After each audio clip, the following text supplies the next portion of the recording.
showrunner of a series is responsible for the creative direction of the show, keeping scripts and episodes coming in on time, dealing with notes, trying to keep the whole damn thing afloat. Being a showrunner is utterly consuming. You're editing and writing and doing 100 different things at once. It's draining, it's awful, I miss it terribly. Showrunner is a fairly new term of art. In the former days, it was the head writer, the executive producer. But as the shows have become much more cinematic in their scope and intention, the job has become much more complicated. And yet, we're expected to deliver a show every 7 days. Showrunning is incredibly, brutally hard, and you can't really lean on anyone because part of the job is being the broad shoulders of the show. This is a crazy, crazy fucking job. It's a really cool one, but it doesn't make any sense. It's like a controlled plane crash every week. It's a billion decisions a day. You're the guy that has to decide what we're going to do. They only bring you questions. When you're a showrunner, you're getting squished by the network and the studio. You're feeling pressure from the crew on up. People look at you and you think, oh, you're the boss, you have nothing to worry about. You're worrying about all of it. Part of the job of the showrunner is to set the tone for what you're doing. Many times I've been standing on a set where we're gonna have some crisis and it's like, okay, we gotta do this and this and this, and people are like this, and I'll say, but we're not curing cancer here, guys. This is a TV show. It is at the same time the best and the worst job. You can't imagine quitting. At the same time, it's a job that's exhausting to the core of your being. And I always say it gives you the thing of walking around and saying, I have such a bad back from unloading all this gold bullion. Most shows aren't smash hits. 84% of new shows in America fail. So, you know, hopefully you beat the odds, because if you stay in the race long enough, you're gonna win. And it's just a question of how you can stay in the race.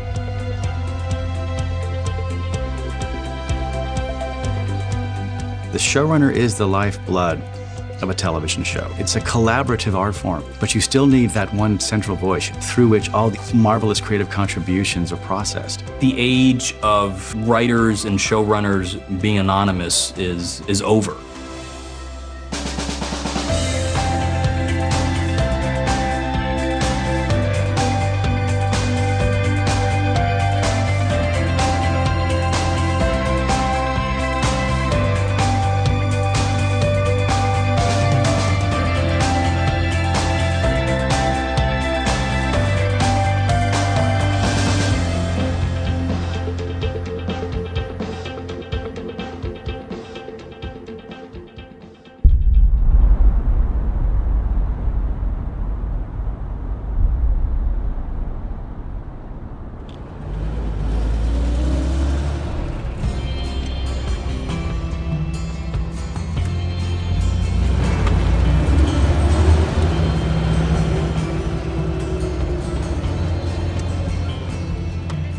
My day has the same shape. There's a certain rhythm to it that can change day to day. If I have writing to do, I come in extremely early. Morning. Because around about 9 or 9:30, I'm going to be talking to people more than I'm writing. Oh, that weighs a ton. You always have, say, 6 episodes at some station in the process. So you've got one that you're finishing the final mix on and going to lock and hopefully put on the air, and then you've got people pitching story ideas. So you've got something to tend to on each one of those things. One of the downsides of being a showrunner is that if you're doing it correctly, everyone that you've come into contact with, actors, the other writers, the other producers, the network, the studio, if you know that things are going well on your show, if everybody's just a little annoyed with you. Showrunning, I think, is like painting a painting while writing a novel while doing your taxes. It's very, very, right brain, left brain, boom. House of Lies came from a book by Martin Kine about management consulting and what a scam it is. It felt very relevant to me.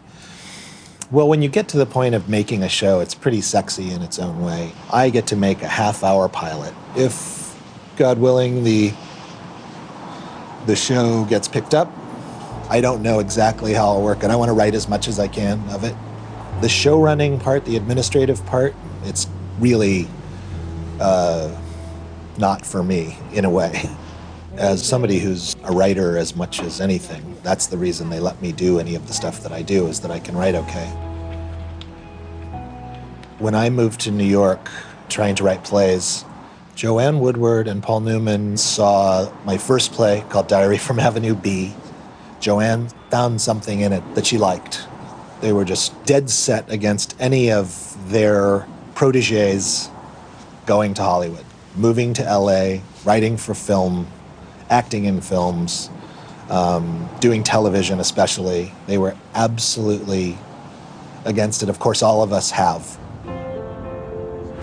Part of what the showrunner has to do is head in 4 different places at the same time. You're in a constant situation of feeling like you're doing not a good enough job. The idea for Men of a Certain Age came from Ray Romano and I were both between projects, and he was kind of still in the wake of Everybody Loves Raymond, trying to figure out what he was supposed to do next. And as we started conversing, it was all existential midlife crisis stuff that we were both going through. The more we talked, the more stories we had, and the more it felt like, well, this is what we should be writing about, because a lot of people can relate to this. And it worked out very well. We were extremely happy with all of our episodes in the first season. We felt like, you know what, we did a good show, so let's just get it out there and see if people like it. And people liked it. We feel the same way about this season. This season, people are still trying to find it.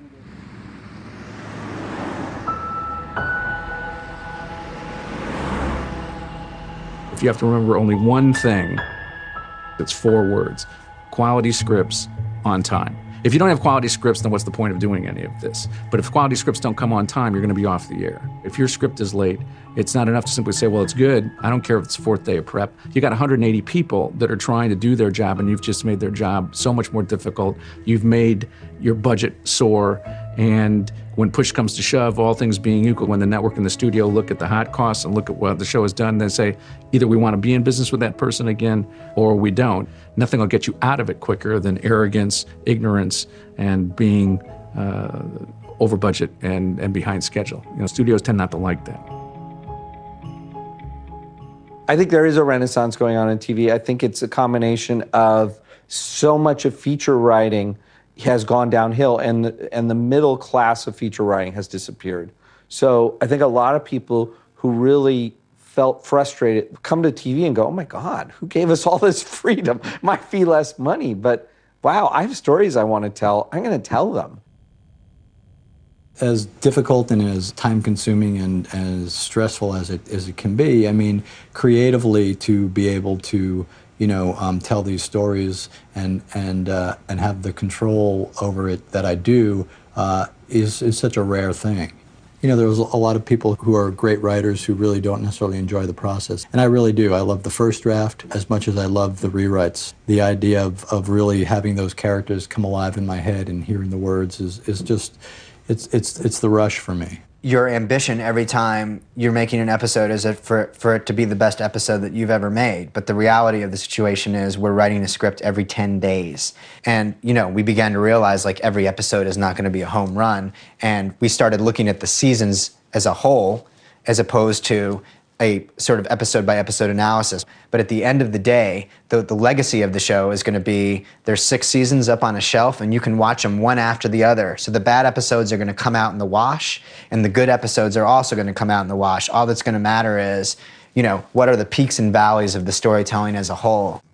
Writing a 22 episodes of a television show is a heavy endeavor, and anybody who can do it on their own, more power to them, but we're not really interested in doing it on our own. We're interested in having a family of writers who are all contributing to make the show something that collectively we're all proud of. And hopefully by the time it gets on air, everybody feels that part of them is in it. You know, we don't really care. I mean, there's a lot of showrunners that are very concerned about getting their names on every script, and while it's our responsibility to come up with the stories, you know, and the consistency and the through line of where we're going, you know, it's not important for us to have our names on the script so much. It's kind of more important that people recognize, okay, those guys are the ones behind the shows. John, why don't you just head for, can you get as far as the end of Act 2? Yeah, I can. Can you get as far as the end of Act 3? I can get to the middle of Act 3. I wanted to just hear Act 4. Go, John. We're really going to come back to the new season, picking up where everyone's story was. In other words, we're going to find Brennan is now this is full of spoilers. I'm a little hesitant to speak. Don't hesitate. Go ahead. Don't worry about the spoilers. This is going to come out after It's a rich stew of spoilers. So, Brennan is on the run still with her daughter Christine. Booth doesn't know where Brennan is. He's looking for her. So we're going to pick up all 99% of the audience. They don't know my name. They don't know that people write it, even. I mean, my father was on set once, and my dad has watched TV since they made TV. He loves it. First time he saw my name on TV, he had a little weep, and he's a logger. He's not a weepy guy. He was standing watching Emily say one of her, scientific things about the bones, something I'd written, and he turned to me and said, "Wow, how does she come up with that stuff?" And I thought, that's my dad. That's the audience, are those people who don't know how the soup is made. And then there's a very small portion of the audience that thinks they know how the soup is made and give you advice on how much salt to put in. And I think they should be ignored because they're not that they're stupid or anything. Some of them are stupid. Some of them are very, very smart, but they should be ignored because they're not your audience. Once the whole story is written down, we'll talk about what the personal stories are, and we try and smush those together into an outline. And generally, whoever the writer is will write the outline. It's breaking down each act into scenes and just giving a short description of what each scene is. Just so you know what the end of the acts are and what happens in each act. It's for the network and the studio to say, okay, let's go. And so that we're all on more or less the same page. And then it's off to drafts. We go. And it just goes through the same process. The truth is there are a lot of people who can write with a very distinctive voice who would be absolute abject failures as showrunners. Because when you're creating television, you're trying to create something unique and do it for a certain amount of money and within a certain period of time. And when you throw in those two complicating factors, you really separate the real showrunners from the great writers. The philosophy of my room for the writers has always been fall in love with moments, not moves. A move is, oh my God, it was his evil twin. Evil twin gives you nothing. Unless there is some extremely relatable thing that everybody has gone through in regards to evil twin that you can mine, and that's your moment. We will protect moments at all costs. I will give up a good move in a heartbeat. It's very hard. Most writers are taught just keep it going till you get to the end. Whew, we got through another one, and then shoot out in the warehouse. And believe me, I've done my share of shootouts in warehouses, I'm sorry to say. Every show needs to have a separate intent. What do we need to see? Where's the big movie moment? Whether it's emotional, whether it's funny, whether it's action. What's that thing we're leading up to that hits you in the heart? The writers of my shows, the staffs, they were my families. You want them to be partners and not just scribes.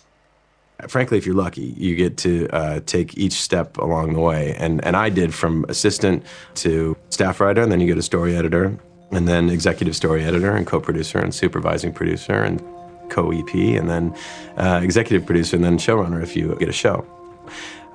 For me, every one of those steps is important. You learn something new, and the responsibilities get a little bit greater.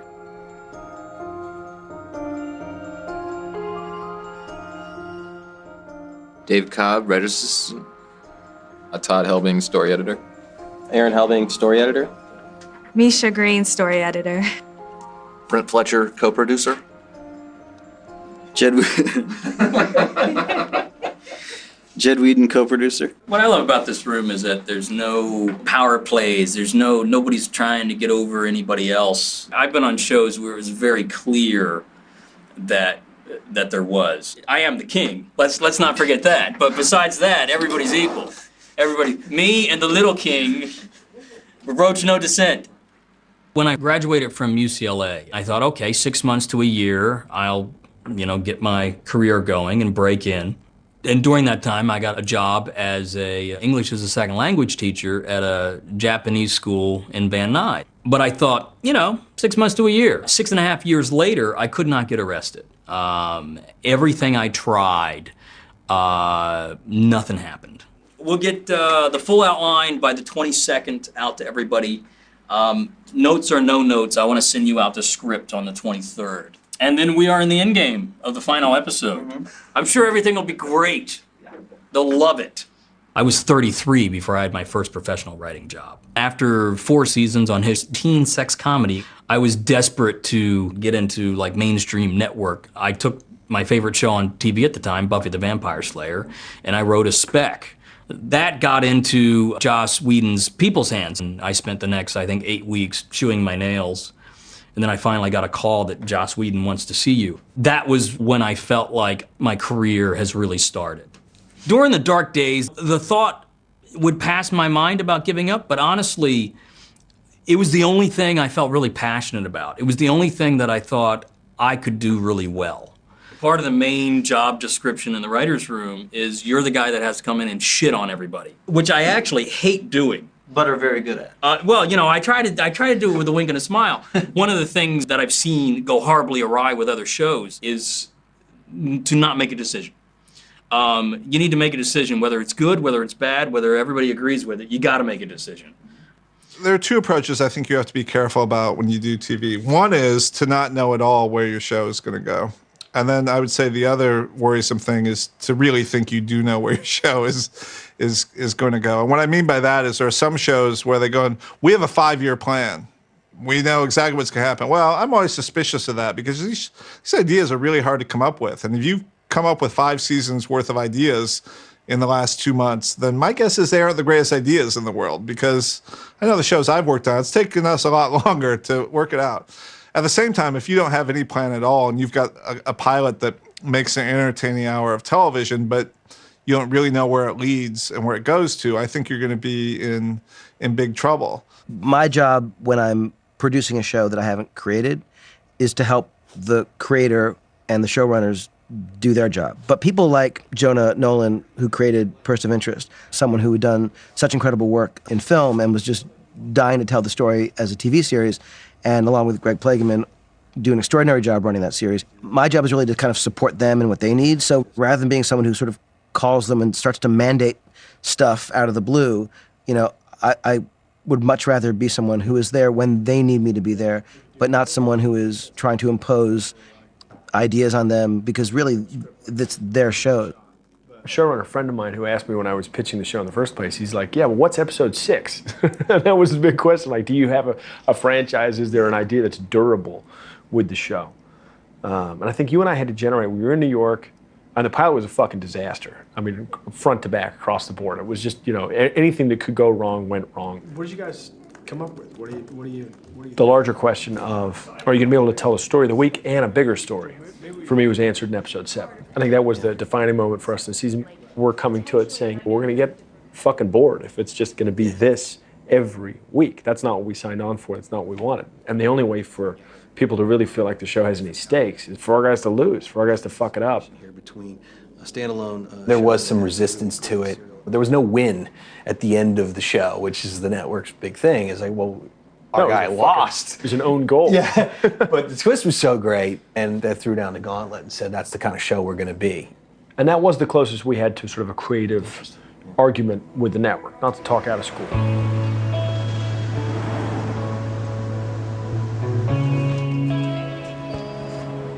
I think we were successful in the pilot in making exactly what we wanted. You know, we made a thing that's really funny, really wicked, really filthy, and managed to take a good swing at the financial services business while we did it, which was really fun. If I could keep that kind of balance going within the show and not just go for the poo jokes every time, although love a good poo joke, then we'll have won. We haven't brought any scripts in yet. We're just we brought our first outline in yesterday, which was Karen's, which was amazing. We're working on episode 7, so you want to just keep... One has high hopes. I want to make a great piece of work. Whether I can accomplish that, I have no idea. Matt Carnahan has a great sense of language. I like the combination of profane and soulfulness. It had elements of satire about American business. It sort of felt like unique territory for comedy. All of our shows run slightly differently. Neil Jordan writes almost all the scripts of The Borgias. Tom Kapanos writes all the scripts of Californication. I think in truth, House of Lies is still defining itself. It's run more traditionally with a showrunner and a writing staff. Yeah, job security is a punchline in our profession. Our entire well-being is in jeopardy. We don't own the whiteboards. You know, they could cart them off tomorrow.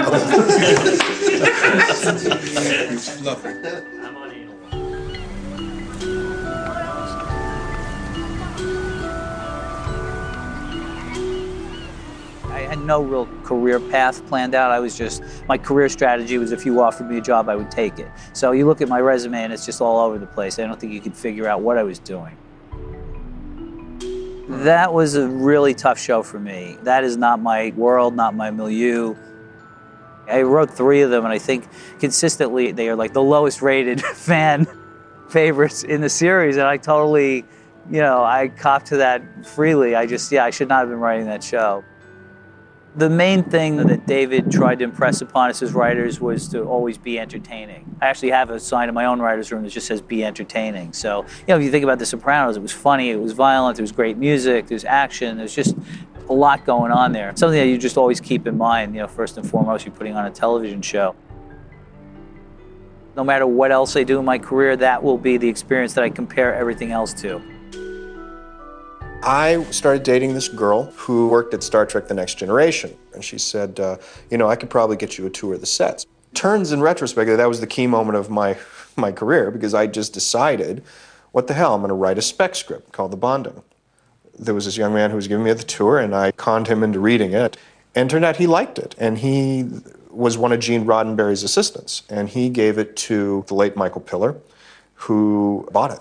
And then I got this call one day just saying, I need a staff writer. Can you start working tomorrow? And I said, yes, and showed up, and I was there 10 years.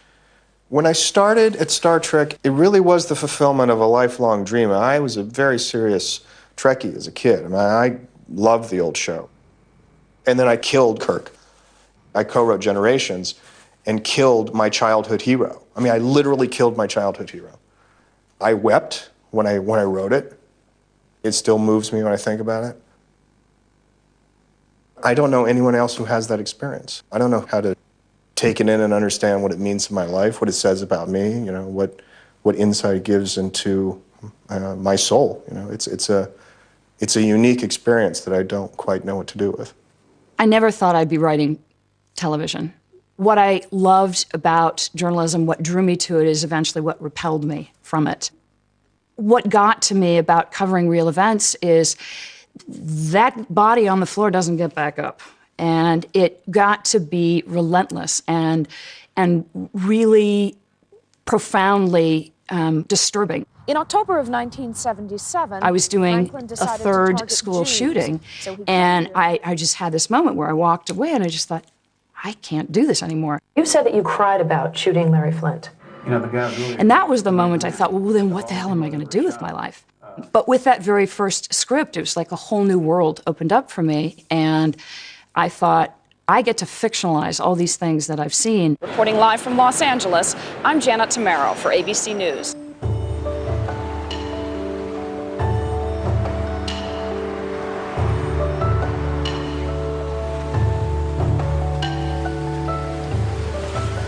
As a former stand-up comic, I think that comedy is harder than drama, I'll just say it. When you're writing, it's like 8 hours of being in a hole, and then, here we go, sometimes there's days of, all right, great, but sometimes there's days of like, I don't know, man, I just don't know. Nothing is happening, this is horrible. And it seems to not matter how often you can conquer a writing problem. The next time there's a writing problem, that becomes the one that will kill you.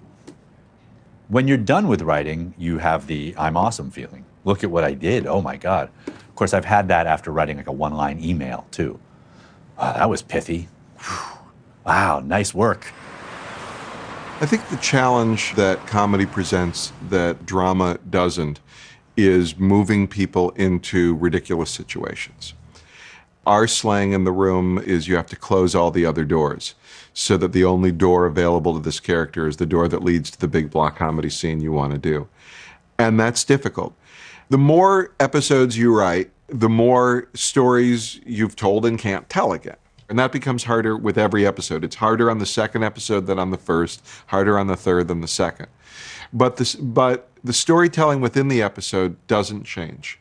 You have to get to the point where the audience would say, you know what, if I were in that situation, damn it, if I wouldn't do the exact same thing. The show was really born of the fact that Con and Heist shows, I felt, weren't doing what they were supposed to do, which is to give you the magic trick. They were being highly serialized. Chris was talking about Rockford Files. Yeah. And where were the shows like Rockford Files that was good, smart crime drama that you could watch with your dad? Right, and it seemed like there were a lot of shows about serial killers on the air. Probably more serial killers have been captured on network television than ever existed In one season. In one season, yeah. There's, as far as America's concerned, scraggly white loners are roaming the streets, dropping Baroque clue paths in the path of intrepid investigators. Talking to some of my friends who write on more traditional procedurals, once they have an arena where they're going to be, it's a murder at a circus, it's a murder at a microchip plant. They're in heaven, but it's finding a new clue path that they haven't done before. That's what they spend the bulk of their time on. And for us, the clue path is the heists and the cons. I had lunch with an ex-FBI agent, and we were struggling with what are we stealing this week? This is sort of the endless struggle. He said, well, you hear about calibration weights for centrifuges to make nuclear weapons? And I was like, I want to kiss you on the mouth. If you weren't armed right now, I would kiss you on the mouth. You're telling me that a tiny weight this big could calibrate a centrifuge to make nuclear weapons for a rogue state, and you have to steal this tiny item? Wait, that's the size of something you put in a belt pouch on someone who is rappelling from a ceiling. That's perfect. Somebody said, where did this come from? Why did you want to do this show? I thought about, well, I didn't want to do an adaptation, and it's an adaptation. I really didn't want to do a procedural. It's a procedural. I really didn't want to do a mystery. It's a mystery. I knew I wanted to do humor because I like to be funny. I hope I am funny. I hope I'm not the only one laughing at my jokes. But I think what it was about for me on a deep level, and this is why writers pick stuff that they respond to. I had my best friend of 16 years had been killed in an accident. If you don't want to go there at all, no, that's absolutely. It's funny. I don't go there in the show, but I do. This relationship between these two women who were really different was in some ways my relationship with my best friend, and it's horrendously awful that, my life, my personal tragedy became fuel for this show, but I think that's what happens to writers, and I think that's why nobody wants to be married or related to a writer, even a television or a film writer, because your life does, in fact, inform the kind of writing that you do.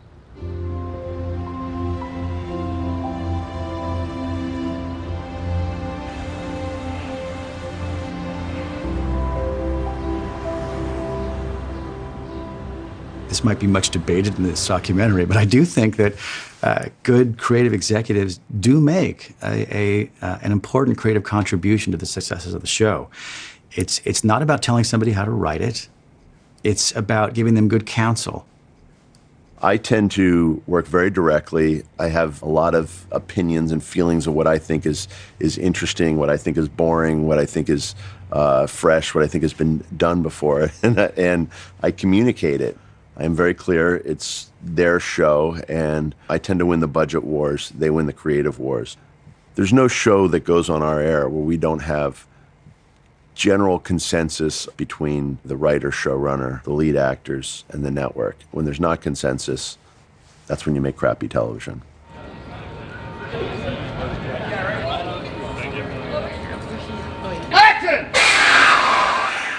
The thing we kind of beat into the young writers when they start is this the hill you're going to die on? Because this argument you have is the only one you're ever going to have a shot at winning. So make sure it's the one. Because after that, if you just start fighting them on every single thing, you become the problem in the room. And they write the checks and they pay the bills. And by the way, sometimes there's no way to get out of it. Right.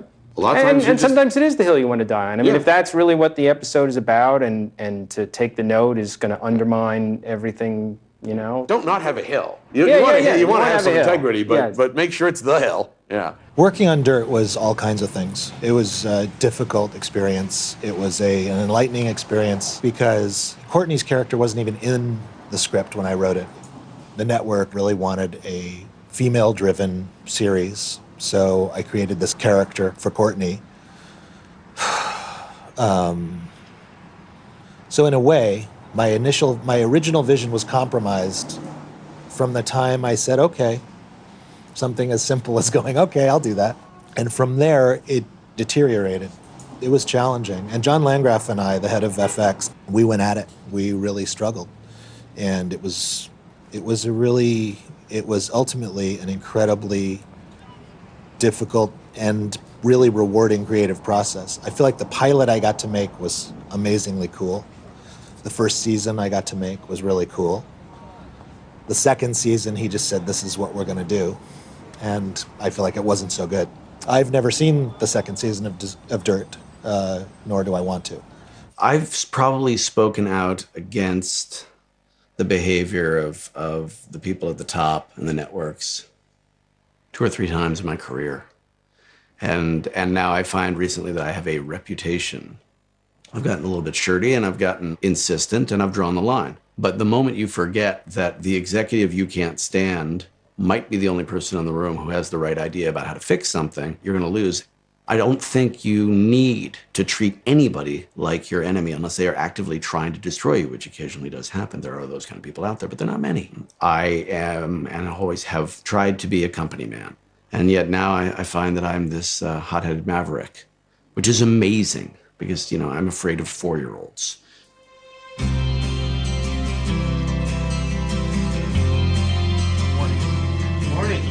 The worst point for notes is before you're on the air and everybody thinks they know how the public is going to react to a show. Or if a show is doing kind of middling well, which is what Bones did, by the way. It did middling well. It was not a hit. We were like a weed that you couldn't kill. And then we got a little love and did quite well. The writers' meeting is for the director to give notes on the script and say what works or doesn't work for him and her. So it's important for me too because I can have ideas and prep, but I need to know that these guys, that we're all in sync as we push forward, as we continue to prep, in terms of making the show that these guys envision, that everybody wants to see at the end of the day. The script is currently 60 pages? 52. 52? 52 minutes. 52 minutes. I wouldn't touch it. I wouldn't go any shorter. First of all, it's not so plot-driven that this, more than any we've had, should not be trimmed that much longer. I got 2 notes Friday from the network, which I thought were really were good. And I don't mean to sound surprised. What takes a single episode of network television so long to get produced is the meetings. There's lots of meetings. The single dumbest note I've ever gotten was we were doing Everybody Hates Chris, and we had an episode where Chris had gotten a fever or the flu or something. It was at Christmas. He was in the hospital, and he was hallucinating that he was talking to a guy who was basically Santa Claus. And the note came down from the network, does Santa Claus have to be so old?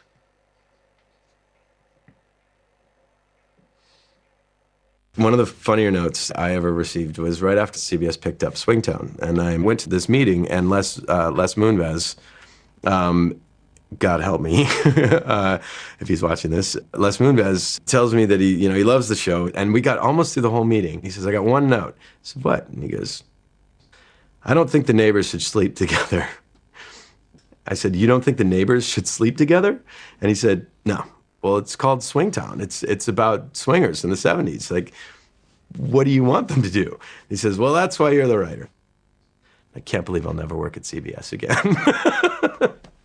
You know, I have a very dark sensibility. Like, what I find acceptable, 90% of the populace does not find acceptable. And I had to learn that the hard way. So I need somebody sometimes to say, hey, dude, that's too much. Like that doesn't, not only doesn't that serve story, but it's just too out there. So I can take a step back and go, so it's not a reaction like, fuck you, that's my vision. It's like, I can then take a step back and go, all right, well, yeah, maybe that is too much. You know, maybe we don't really need to see the balls being hacked off the clown. Perhaps we tell it on the face. It was a huge disappointment that that pilot didn't go. And the script was very well received, but the WB was very difficult. There came this moment where they wanted a different version of the script.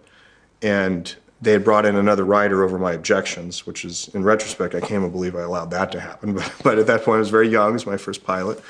And we were now about a week away from shooting. And the script came in, and I hated it. It was terrible. And I just said, I won't shoot the script. And so the network said, yes, you will. And we had this big, ugly conference call about it. And there was this moment on the call where the network said, well, if that's how you feel, then maybe we should just say goodbye. And I realized, well, this is it. This is the moment. They're going to call your bluff on this. And I said, then, okay, let's do that. And then they said, fine. And they hung up. And then hundreds of phone calls. Like, everyone's calling each other. I can't believe he said that. He's not really serious. I mean, everyone's really, really upset. But I really was serious. I wasn't going to shoot that script. And the whole thing fell apart. And it cost a couple $1 million. And it was a disaster at the time. It was a huge disappointment to me because I was very attached to those books. And I thought that we're going to do justice by these books. And my agent at the time, whether he believed it or not, said, no, this, believe me, people like it when you say no, and you'll get a reputation as someone who has integrity and da-da-da. I chose at the time to believe that.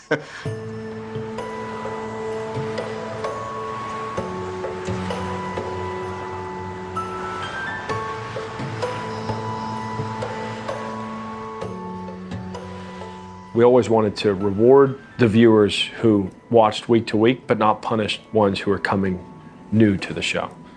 That kind of self-contained story of the week just so happens to line up really, really nicely with the kinds of procedural-based episodic crime shows that CBS knows how to make really well. And then beyond that, the story that we wanted to tell is this larger novel-like story that's similar to the shows that are flourishing right now on cable. And I think the network knows that the audience's tastes are changing. If you liken the procedural, which we've never thought of as a four-letter word, we've always kind of embraced. I mean, I grew up watching Magnum P.I. and Miami Vice, Hill Street Blues, and all these amazing shows. But the shows that are flourishing right now are these serialized novel-like shows on cable. But broadcast was always capable of doing both. It's just a different way of doing it. You still have a massive, massive audience, far bigger than cable watching broadcast television. And we regularly have 14 to 15 million people watching our show, which dwarfs any of the audiences of these cable shows. There's that Tom and Jerry cartoon effect where it's like if Tom gets blown up by dynamite and then you fade to black and then you come up and then he's just chasing Jerry again is not as interesting to me as Tom gets blown up by dynamite and now in the next scene he's in the hospital rehabilitating, trying to figure out where he went wrong.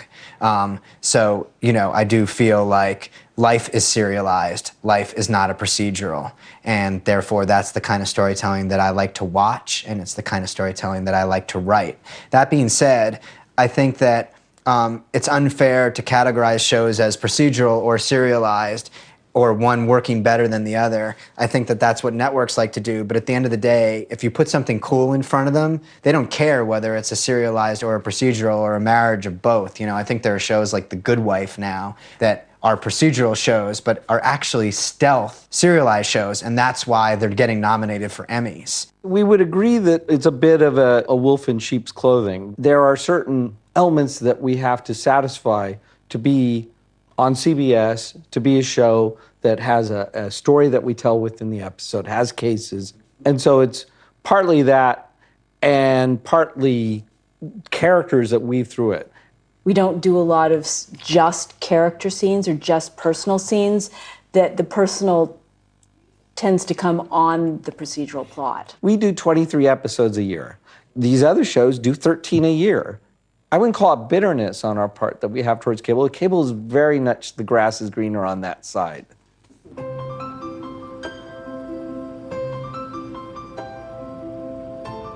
I hope I'm at HBO for my entire career. It's just been the best place I've ever worked for so many different reasons. Creatively, it's great. I could theoretically work at a network. I would never say never, but I know what that means. That's one of the great things about working for HBO. They let you do your job. And it's not to say there aren't conversations. There are, but they're never mandates and they're never notes that are born of cowardice where they're afraid to alienate people or offend people or, because they're not trying to sell commercial airtime or products. So it's based on just to do the best show you can do. We have an incredible amount of freedom on premium cable. So going back to network television would be difficult on a creative level. The trade-off, of course, is the amount of money that you can make on 22 episodes of a show and network is phenomenally large. Much larger than I make on this show, but I do have that taste of that freedom. As much freedom as you do have in cable compared to network, you know, the network is you know, they were up my ass during the pilot process, you know, and really, you know, micromanaging pretty much every detail, because that's, you know, that's the time that they feel like they have the most input, you know, and not that it fucked me up or strayed or made me stray off my vision, but they're very engaged and very hands-on. But the good thing is that once the show gets established and you earn their trust, that they honor that. It's not like Groundhog Day every season, like you got to prove yourself again. I personally don't see as big a difference between network and cable as other people have. And I also think some of these cable channels have kind of perpetuated this myth that artists have complete freedom at these networks. And yet I've talked to people and heard about notes calls at these networks. So I'm not sure that's exactly it. I think it's a case-by-case situation. Does the network trust you to do the job? If they do, you're going to get a lot of freedom. If they sense a void in leadership, they're going to rush in to fill it, no matter what network it's at.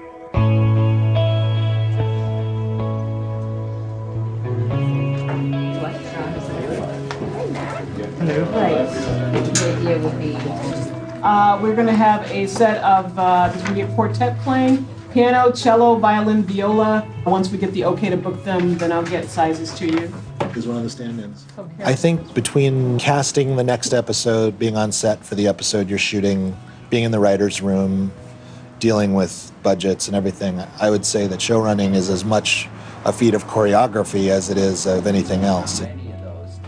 I have an amazing non-writing executive producer, Jessica Borziski, who just understand administrating people and budgets and hot costs and all of that stuff that I kind of glaze over at.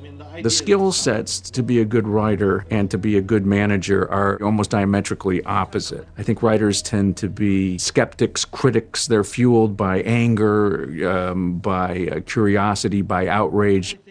Whereas when you're managing, you have so many different aspects of production to be concerned about. The writers are your most immediate, but then you've got to deal with actors, and you've got to deal with your directors, and you've got to deal with everybody else. Those skills are not innate. Steadicam, in-camera freeze. Yeah, we'll get that either right before or right after we get the walking in master. When you've spent a lot of time just trying to steer your own boat as a writer, the idea now that you have to be doing all these other tasks is can be overwhelming. A list of the ordered breakaways and see if we're in the ballpark. One or two.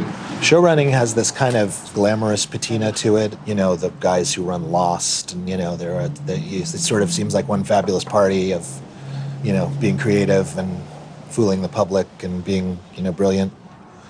For me, a lot of it is the grind of selling the show, pitching a show, getting the outline approved, going to script, handing in a draft. It's just a fucking grind, is the truth.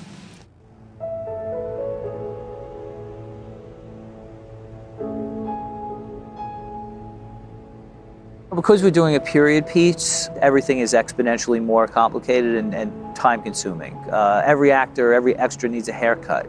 Every set has to be dressed. I mean, I'm talking about locations particularly. If you're doing a contemporary show, you just pull up and shoot. This, we pull up, it takes 3 days to get a simple street scene ready. Air conditioners, lights that aren't correct, doorknobs. I mean, every little thing has to be changed and fixed. This is the scope of this thing. Our network hour of television is 43 minutes long. An episode of our show is typically between 55 and 60 minutes. That's days and days of extra work. So it all adds up to a much greater shooting schedule. There are 6 typical days in the production of a 4-camera half-hour television comedy. 5 of them are your 5 production days, and the 6th is a hiatus. We produce 24 episodes in the course of a season, and we do them in blocks. A block of 3 is 3 episodes on, and then a week down from production. During those down weeks, you catch up on scripts. you start writing scripts before you start shooting. So we start shooting in August because America needs new television in September. And in order to start shooting in August, the writers start working in June and we wrap in April. And I think that if you would bring in scientists to study this, they would discover that human beings have exactly enough energy to accomplish 90% of that schedule. And the last 10% of it is a Bataan death march to the wrap party. Mirror my situation. Right. Exactly. Yeah. I just mean you are married with kids. You guys there she is. This is shit. I will say That's this. my wife telling me I have enough money. I stole from myself. I stole from myself. This show goes down the tubes. You got to make a living right away somewhere. That's for you guys, because I got a lot of money, so I don't care. Well, while we're on the subject, we might not be in this room for 6-7 months from now. So 9 months. Yeah, we gotta have a talk about that. But yeah, that is We met with a couple networks, and then TNT. When we met with Michael Wright, and the way he took to it and the way he responded to it, we just felt, this is a good fit. Yeah. The main thing is they have their opinions, and sometimes we disagree, but they don't come down with an edict. The critics have been helpful because we got great reviews. Oh yeah. Season 1, and we got even better reviews this season. If that doesn't happen, maybe they stick their hand in there more. Yeah. I can speak for him. Yeah. I can say why he's been in hit show, and then another show. So you're assuming this show is a hit. There's a number at which you survive, and there's a number at which you don't survive. You get feedback. It's called ratings. We respect that aspect of the business, and when we understand that the network has to maintain a certain number of eyeballs on their show, or else the we show's go gone. to a bunch of people and ask them to give us a couple $1 million a week to tell our little pretendy stories. That the idea that they should do that with no strings attached is madness. Right. It's other people's money. There's stockholders out there somewhere. I don't know who would invest in television now. That's a horrible idea. If you pay too much attention to the things that are completely out of your control, like when they're airing you, when they're preempting you, how many people watched that night, whether or not it went up or down from last week. If you start doing that, then you start losing control of the things that are within your grasp. All I can do is tell a better story. Obviously, if there's a clear drop-off, then you should look at that. But I do read other people's ratings.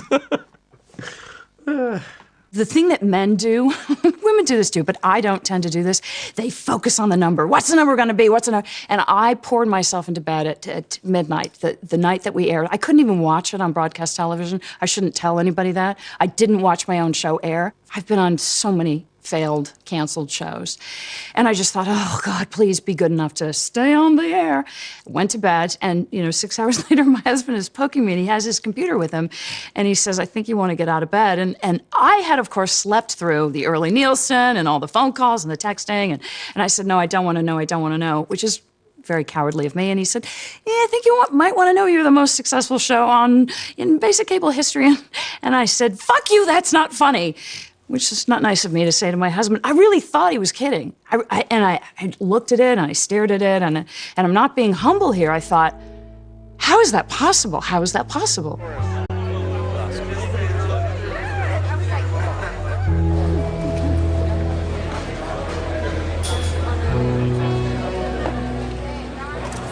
You don't go into a TV show expecting good hours. You go into a TV show expecting the worst. Somebody is always staying up. I think there are a lot of shows where everybody is always staying up. For the longest time, really until, because of the family, I couldn't, I was, first in and last out. And if you're doing that, I think people are a little more forgiving. The first year of Buffy was like everybody was on ecstasy. Everybody hated everybody, everybody loved everybody, and nobody wanted to go home. That was how I described it. And my wife just quietly said, I think the crew wanted to go home. There's a part of me that has a very, very fond sense of nostalgia for the show, but the weight for those 6 years, it never left me. It was all that I thought about it. When I woke up in the morning, I realized that I had been thinking about it through the night. I basically proposed marriage in May, right after the pilot was picked up, thinking that the show would probably be canceled after a few episodes. And then I got married 3 days after the season 1 finale. And then I had my son right around the time that Locke and Jack were going into the hatch. So those are the fact that the benchmarks of my life are measured by the show. Shouldn't it be the other way around? I did Lost for 6 years, and that was all I did. My friend Heather was an executive at ABC, and she called me on a Friday night, and she said, "Do you want to meet with JJ on Monday?" And I said yes. And in saying yes to that question, I basically completely changed my destiny. And if I had said yes, and then Heather had said to me, "Listen, this is going to be the next 6 years of your life. It is going to define you. The word next to your name when you die is going to be lost. No matter what you do, it's going to say Lost Writer.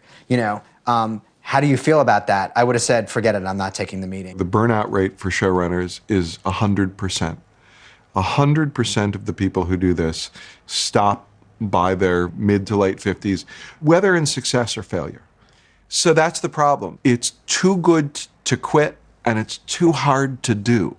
If you said to them, the only way that I'm going to be able to produce the next episode is on a hospital gurney with an IV running into my line, they would say, "Great. What kind of gurney do you like? Because here are 3 choices. And what would you like in the IV?"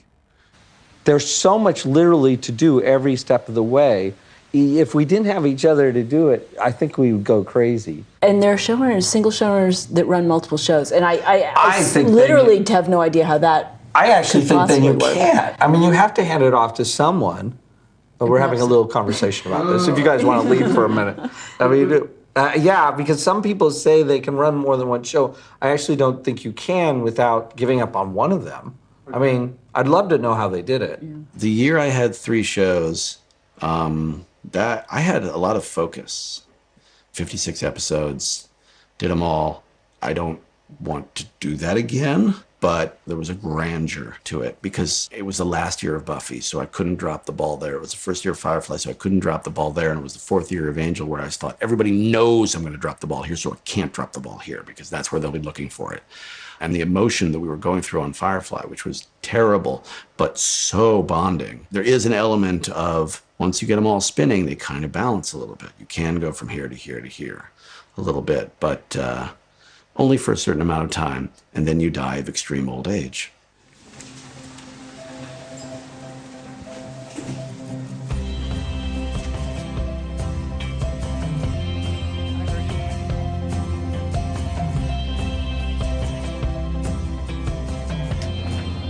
Please tell me you got a warning. What is this? Documentary film. If a show is in its 3rd year, it's a hit. You can replace behind the camera. You cannot replace in front of the camera. So if there's a huge fight, if you're not getting along and it comes to who's going to stay, the actor will probably win. The Bochco quote I heard was, the 1st year, they work for you. 2nd year, you're partners. And the 3rd year, you work for them. This is dressed up. Monitored. This is such a good idea. Yeah, new shoes. Are those new shoes? Are those your... Look how new they are. These are triple tied. Okay, these are... You're trying to look decent. Triple tied. Those are triple tied. Uh-huh. You don't even know what it usually looks like. Jocko.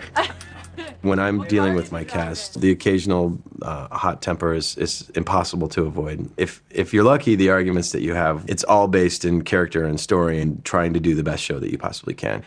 I try to focus on what's constructive because generally there's a note to be had inside a vicious throwdown argument. I really, try to not bring poison onto my set. And if an actor has a reputation of being poison, I don't bring him on. I don't care how fucking good his work is. I don't want somebody undermining the energy that we have on this set that ultimately feeds the work and what the show is and how people perceive the show. Action! He threatened her in front of you? We were casting the S.H.I.E.L.D. pilot. I was very proud of that script. And then actors started to come in and read for Vic Mackey. And all of a sudden it didn't sound so good. And I started to get really depressed about it. And I remember one day I turned to Clark Johnson, our director, and I said, maybe the script isn't as good as I think it is. And I remember the next day, Michael Chiklis came in, and he sat down, and he had about a 6 or 8 minute audition that just from beginning to end, he was Vic Mackey. And he got up and he left the room, and I turned to Clark and I said, no, I'm a great writer. And it's a good example of, you know, when you feel so great when you find that actor that just embodies a role. Don't be so mean, boo. It's their job to do what's written for them. And of course, they're invested in their characters in a way that we're just not, because they spend all their time with it, whereas we're spending time with 7 characters at a minimum. On big things like whether or not the characters should be in a relationship, well, we know where we're going, and they don't. They trust us. When they get a script, like, usually we'll get a phone call, them saying, like, wow, this is wild. I mean, how am I supposed to do this? You know, and you're like, well, what do you think? And then that's when the conversation begins. You know, our lead actress, for example, she's hit these challenges that even ourselves are like, well, this is going to take a long conversation. But I mean, like nothing. Okay, guys, that sounds great, you know, and let me take a crack at it. And, you know, we're just sitting here flabbergasted because I would have asked some questions. In television, you're going to have a long relationship with the people that you're in bed with. And those relationships need to function, or you won't have a show. In the past, I've either called or emailed the showrunner and gone, look, there's something here that I don't necessarily agree with. I'd love to talk to you about it. Is this something we just live with for this episode, or is this something that we'll have to live with in the future? As an actor, you are the guardian of your character. So you do have the authority to be able to say, I don't think my character would do that, or I would love it if my character did this. You can say what you want. You are the guardian of your character. But you know, the showrunner he's the boss. He's the boss man, and he has the ultimate say, or she has the ultimate say to decide whether your character would do that regardless of what the guardian thinks. There's a tendency in network television, because of the pressure and the time crunch that you're under, is that no matter what scene comes through, they just want you to do it. It doesn't matter if it's good or bad, just do it. And I can't work that way. So it ended up that I would start production for 30 minutes, sometimes 5 or 10, and we would sit down and we would basically rewrite the scene right there on the set. My relationship with Hank in the beginning was very, very rocky. He was 32 years old. He was a baby. He'd never done it before. Consequently, you know, he made all the mistakes that you make when you're put under that kind of pressure. I know I drove him crazy because I would get a script and my people's skills were not particularly good at the time. And I would walk in and I would go, this is shit. This doesn't make any sense. But to his credit, Hank wrote the best episodes of the entire series in his 3 years that he worked on the show. He came to me at one point and he said, you know, I'm going to leave at the end of this season and I'm going to do another show. He said, quite honestly, when I see your name come up on my phone, I get the hives. But I loved him for his honesty. Okay, and action. Every week, we waltz into companies just like this one and tell them how to fix their shit. Now, in the case of Galwither Stern, it has come to my attention that there is a sexual harassment element. Sexual harassment? Do tell, Obi-Wan. Sexy, right? Oh! How does that sound, Gene? Let's do this. Good. One adjustment. Let's go again, which is at the beginning. Matt is interesting because you don't get a sense of who he is, because his work is pervy. He has a dark, black soul. He has got mud running through his veins, and I don't know where it comes from, because then when you interact with him, he's so gentle, and he's so soft-spoken, and he's so kind, but I think he's got a lot of dark stuff inside him that he gets out in his writing. I like coming up with an idea and then getting to direct that thing. Some people really don't like that. I mean, Tom Kapanos, who does Californication, I talked to him and he's not that interested in the directing part. It's not work here. I will not accept it. Yeah! Wrap up fucking true. I think one of the things women have to do is step up and direct, and all male showrunners that I know of eventually direct their own episodes. And there are no questions asked. You know, that guy's been writing, so of course he's going to direct the season opener. I have to step up and do that because I don't like it that there is more scrutiny. I think there is more scrutiny on women. I think it's much harder for women in this business than it was in news. And I find myself doing that thing, I think that is uniquely female, which is they all think I'm a bitch. They all hate me. Men don't worry about that. I've worked for men. They don't go home like stewing, oh God, they think I'm an asshole. I do. The first people in, you know, if all the showrunners are white guys, if all the executives are white guys, then the first brigade of whoever the minority are is the first group of women. Of course Tina Fey is brilliant, because she has to be.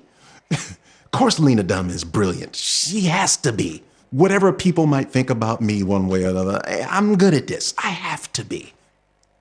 The only problem, if there is a gender or a racially based component to who gets let in the room, it's the decision maker believing somehow that because you're a black guy, you can't work with Drew Carey because he's a white guy. Do I want to get the black audience? Absolutely. But I just like a shot at the audience too.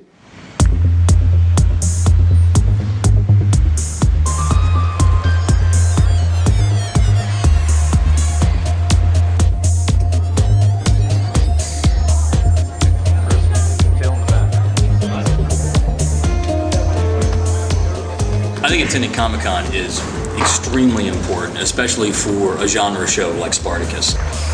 The first time we came here, the response was fantastic, and it really helped launch the show.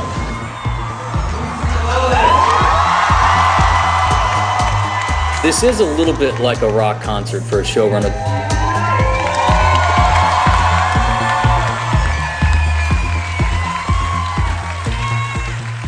Writers are out in the forefront now, just like actors and directors. People, more than ever, understand how shows are created, and you really need to not only promote your show, you need to represent your show.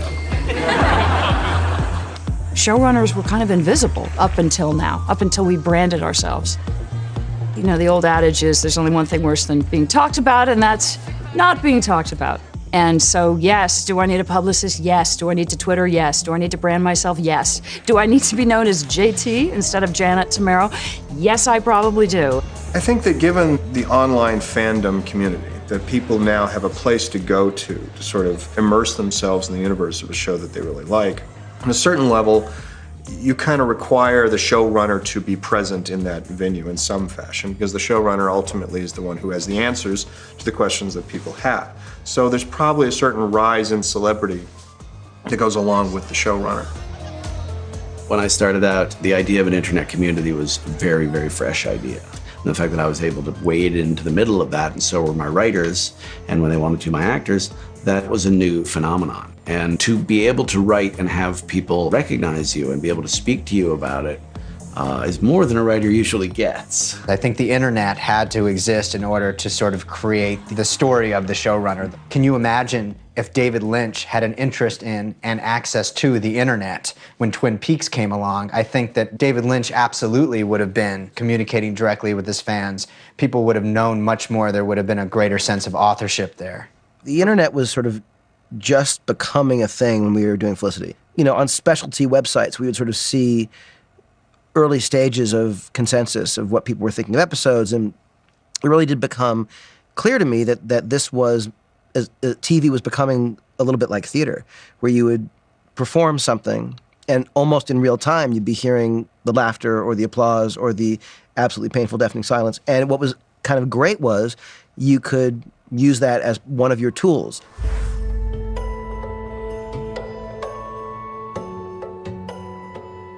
I love Twitter. I feel like I was born to tweet. It's a way for me to sort of let people know who I am. You can tell when the fans are tracking the story. You can tell when they're confused. You don't want confused fans.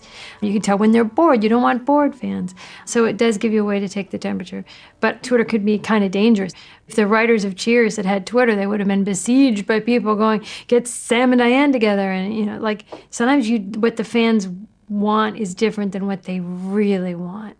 Very rarely do I interact with the very negative criticism, but sometimes there's something so egregious that I just have to comment. And I've gotten into a dust-up twice now that I can think of, where I found out later I was actually in a yelling match with like a 12-year-old. Some shows are much better suited to a digital presence, to a web presence than others. Lost is probably the best example. Lost found itself riding this wave where suddenly they realized people wanted more information and they were very savvy about it, and they began to create all sorts of branded merchandise, not just on the web. They also had a game and a book. But at one point, Carlton Cuse said, sometimes I don't feel like a showrunner, I feel like a brand manager.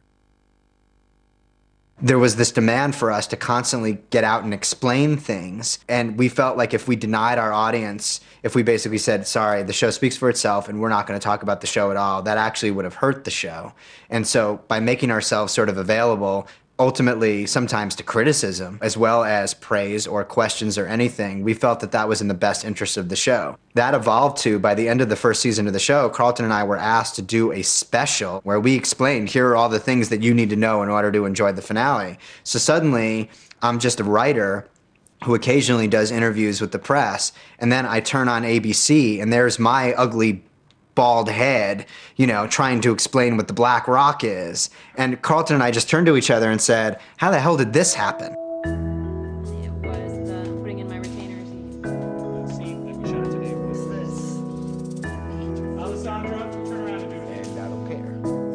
We are at the forefront of a new era, and it is an era with some really distinct differences from the way TV's been done before. When we started Husbands, my first thought was, okay, we put this up on the web, we demonstrate there's an audience for this, and then TV will want it. Now I realize, no, why would we want to go there when we've demonstrated there's an audience for it right where it is? Right now, what the internet is capable of providing is growing, what TV is capable of holding on to is shrinking, but they haven't met in the middle in any significant way. At some point, I think they will have to. I feel like what I do is secure in that I'm a writer first and foremost. I'm going to want to write something for somebody, and someone's going to want to make it. And if I'm writing for something that's just on the internet and we're performing just on something.com, if I'm happy doing it and I can feed my family, I'm happy doing that too. We can do it in the way the consumer most wants it, get it directly to them. They can help us fund it. There are a lot of people invested in a big TV show. Web show, you're invested in it, which is fantastic. The profusion of platforms, of channels of distribution, it's all kind of exploding. And it used to be that you could understand, I think, the television universe as a solar system, and the sun was broadcast television, the 3 or 4 networks, and everything else was a satellite that traveled around the sun. And that clearly no longer is the model. The sun has exploded. And there are a lot of little solar systems being set up, and the idea that we'll ever have a coherent whole like that again, I'm not sure we will.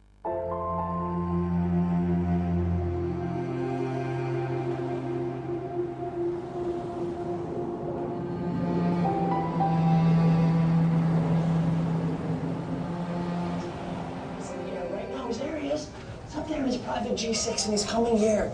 There's our tiny company up in his fat fucking belly. So what we need to do, Douglas, is we need to get him. It's a little bit heartbreaking being in the editing room because there's only so much you can make better. There are really so many things that you have to be on top of on the day that you're shooting that you just, pay for in the editing room. What did you think about the idea of breaking it up into 2 sections, one after 10 and one after 13? Because I watched it last night like a 3rd grader. No, it was totally. I was like, wow, that's cool.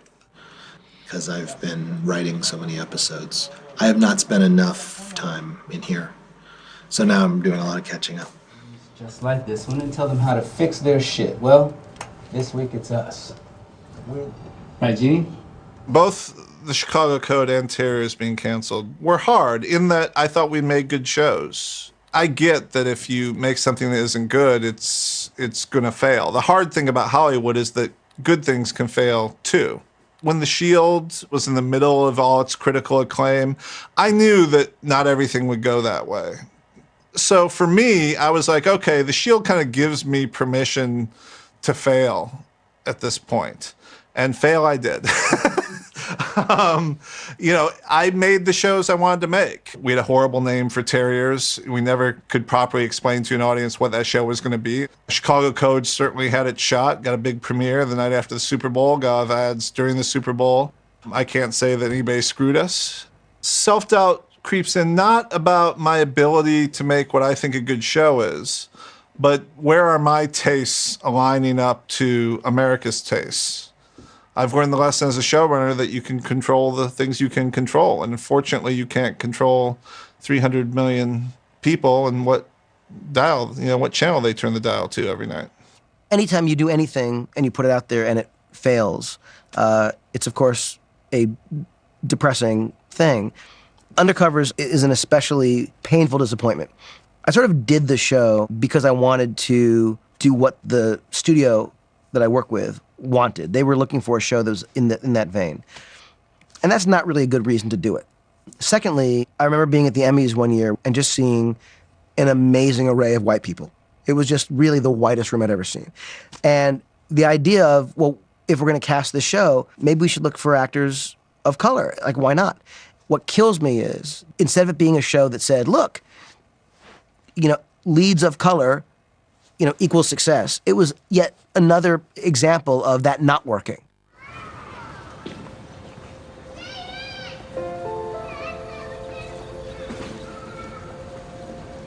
Some shows you do, it's just a job.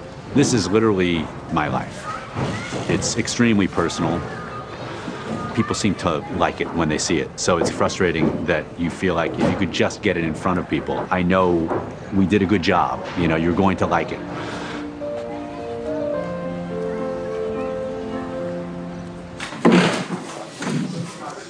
That was the party store back there. And this is Andre Brower's character's house and Lisa Gay Hamilton, which I guess they still have most of the set dressing up. We wrapped the day after our show premiered. So we had the premiere on December 6th, and I was driving to the set on December 7th feeling really great because the premiere was really good. It's going to be the last day with the crew where we all get to have a good time, and I was really hoping to get sent the ratings on my phone and that I could go, oh, look, hey, we did great, everybody. And so we're working for a few hours, and then the ratings came in, and I looked at my phone and said, I'm never going to see these people ever again. Because it was not very good. So then I recovered, and we're not dead by any stretch of the imagination. We're probably going to be okay, but it was a bad number. It was a very bad number, and it feels bad because everybody on the show works so incredibly hard, and they're helping you make the thing that you want to make, and all you want to do is give them good news. And so it was a huge whole season of work coming down to one stupid email going, well, sorry, I might love a show and just want so badly to believe that it can make it, but the people with whom I work will correctly and usually gently say to me, hey, look at this. No, we know you believe in it, but, and that's where this becomes a business. And the right business decision at that point, there's a lot of money involved, is to say, that didn't work. It hurts. And that's the single worst phone call. And in this case, to have to call a showrunner with whom you formed a relationship and say, hey, road's over. We tried. We're canceling it. It sucks,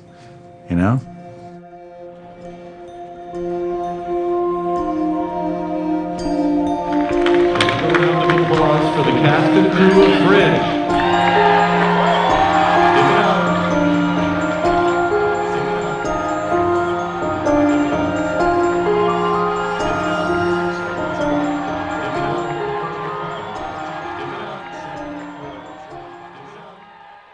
Yeah, when it's over,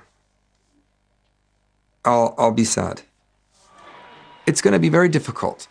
It's like you're giving away, an appendage, because it is a very good source of communication for me, and I'm going to miss him. So I find myself even right now, rewriting scenes that are perfectly good, because it's not the same feeling. Like in any other season, you're like, oh, okay, next, finished, stamp, gone, and then you get to edit it and you see it and then it goes in there. You're kind of relieved, to be honest, that the next script has been finished, because it's always creeping behind you going, I'm gonna catch you, I'm gonna catch you. There's none of that this year. That's all gone. And it's all, this is so terribly sad.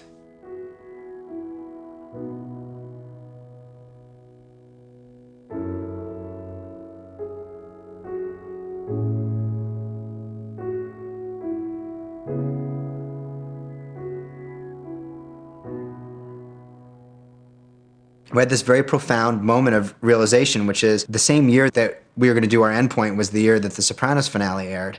So Carlton and I both watched The Sopranos finale, and we were in New York at the time, and we had a speaking engagement the next morning, and we just were completely blown away by how awesome The Sopranos finale was. And the next morning we got up, we started talking about it, and then we went into this room with all these other people, and we were like, did you see The Sopranos finale last night? And they were like, yeah, wasn't it a cop-out? And we looked at each other and said, we're fucked.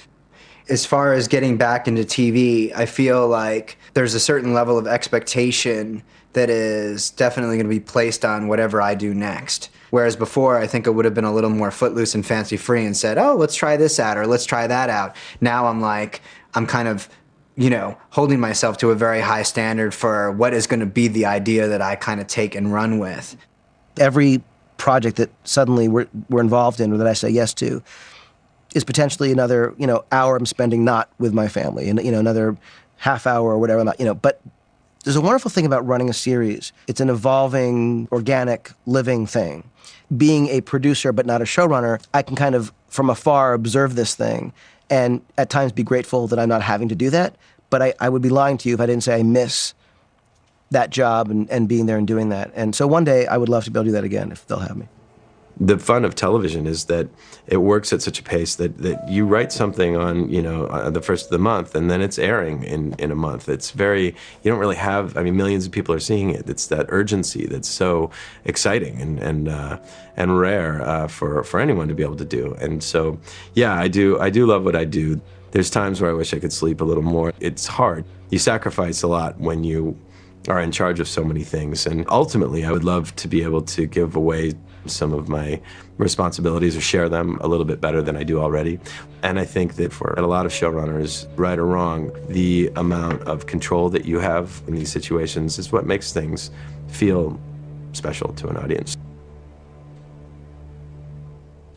It used to be that you'd get the show up until you wanted to put a gun in your mouth, and then you would find these magical showrunners who would come in, who were we like to call them sort of like hospice workers, who kind of like feed the show and give it pain-relieving medicine. Is that season 7? That is season 7, isn't it? That's good, yeah. It's palliative care for your show as it slowly, the life ebbs from it, and then it dies. And now I think there's a lot more cradle-to-grave showrunners. You try to make them till you think maybe you can't make any more good ones. Yeah. Or, look, people stop watching.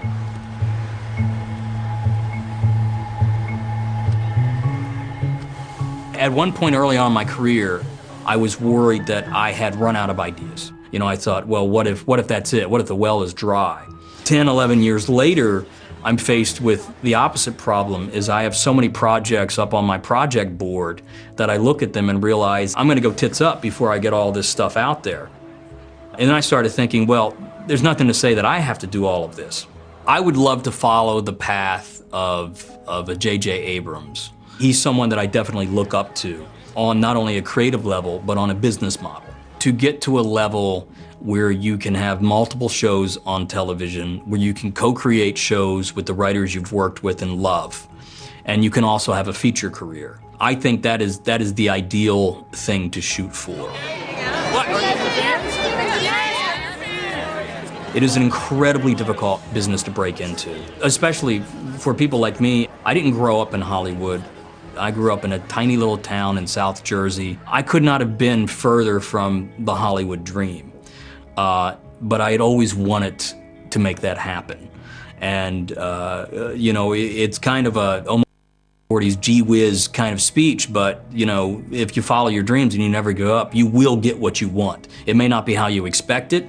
It may not be in the time frame you expect it, but you will make it.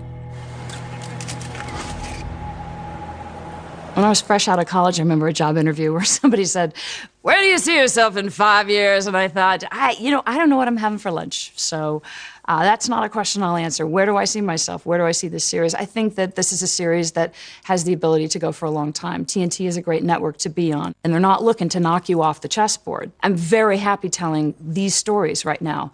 But I think if you said to me, you're going to do this for the next 8 years of your life, I would think, really? And I should be going, oh, yay! That's where I should be. And maybe after I've had some sleep and a vacation, I'll think, yeah, 8 more years. But right now I'm thinking, no, 8 more years? Do you know how many that is?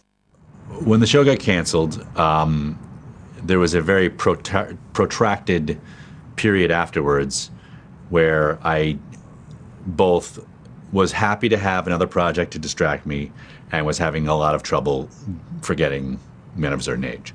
I was writing on a pilot, and at the same time I'm on the phone trying to see if Men of a Certain Age can go to another network. It's like your girlfriend's in a coma, but they're going, hey, you want to go on some dates? And when you're on the date, I guess at some point you forget maybe for a few minutes, and then you come back home and go, oh, I'm still in a coma. It'd be nice if you got out of the coma so I don't have to go on the dates. I don't know why I just did that as Woody Allen. It was really, please cut that, all of that.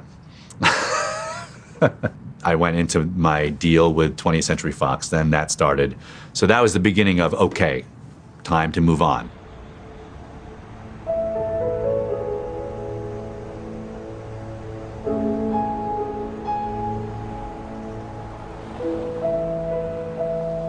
Here's what's going to happen. I'm old.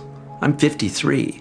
No one will call me. No one will want me to be a showrunner. And then the question will be, will I go write a book? Will I go work for one of the people who have come up past me?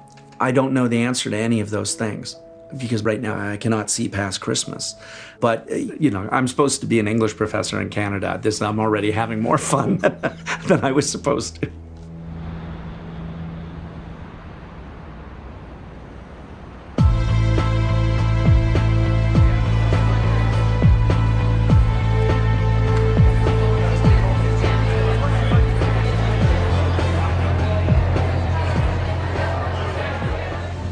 First of all, I want a show with an African-American lead to do well, especially Don Cheadle, because nobody deserves it more than him. Then I'd like to keep making the show, because I feel like it's fun, and it's good, and, you know, I hope people will watch it, so. Yeah, I'm nervous, for sure.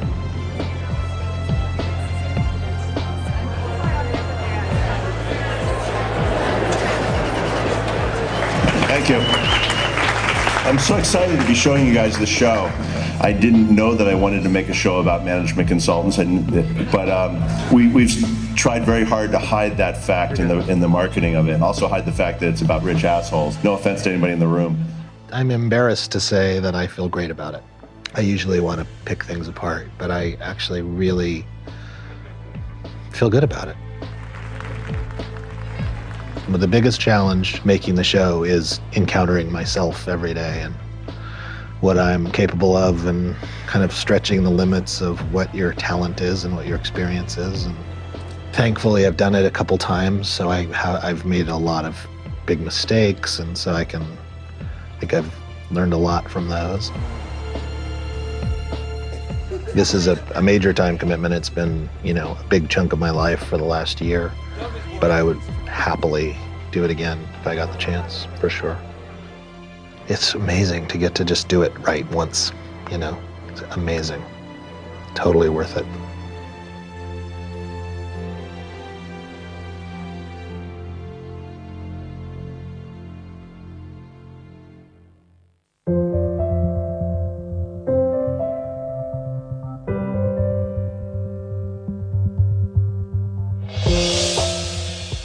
הנוכחות שלכם מפריעה. אני רוצה שתעשו ניסיון שבועיים לא לבוא. פרסים בתרבות, שהם לא יפרשו. הם יחליטו מה שהם רוצים. עצוב לי להגיד לכם, אבל המספרים יורדים והכמויות יורדות. יכולה להרים טלפון לאחמדינג'אד. ששחרר את הפצצה. עסק משפחתי, 4/9, ב-yes דוקו וב-yes VOD.